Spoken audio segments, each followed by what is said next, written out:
Hi everyone, it's Dr. Brad Meyer from Stephen F. Austin State University, where I'm the Associate Professor of Percussion. Right now, we're talking about the Year E snare drum etude, and so this is going to be tip number 1, and this is to really help you feel the pulses and the rest in the space, how they should be felt. Starting at measure like 3 and 4, we've got a lot of 30-second notes and we got a lot of sextuplets. So this is going to be one of those sections where interpretation is super important, and that we make sure that we're not just kind of playing the amount of notes there are, but we're actually feeling maybe some of the notes that aren't in our playing. So for example, if I look at this bar 3, it's got some dotted 16th notes and some 32nd notes, as well as some sextuplets. I'm going to take out the grace notes, the flams, and I'm just going to play the rhythm. And so how I'm going to help myself work on playing this with a really good time and feel is to fill in all the notes. So I'm going to feel the 8th note, and this is what I would play, which is just going to be to fill all the notes. So it'd be...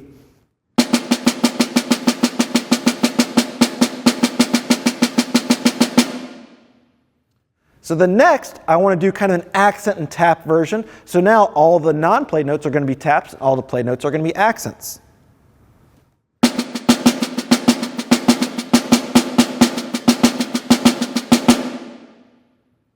Now you can see I'm using an alternating sticking. Later on, I'm going to actually go to my correct sticking, but for now that just kind of works well.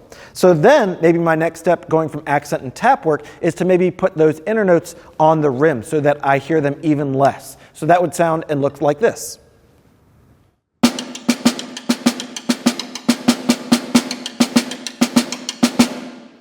So the really important part is that I'm hearing all the notes, but I'm really trying to figure out what that space is. So then maybe a last step, which is a little bit hard before the final product, is to actually play them in the air. So something like this.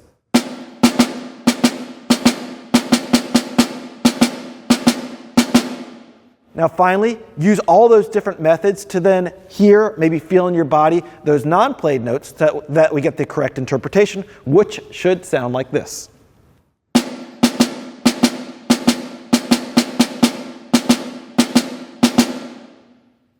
So hopefully you can hear and feel those inner notes that aren't being played, allowing me to have a great interpretation. Then finally, we can add those grace notes in and make it feel just the way that it should.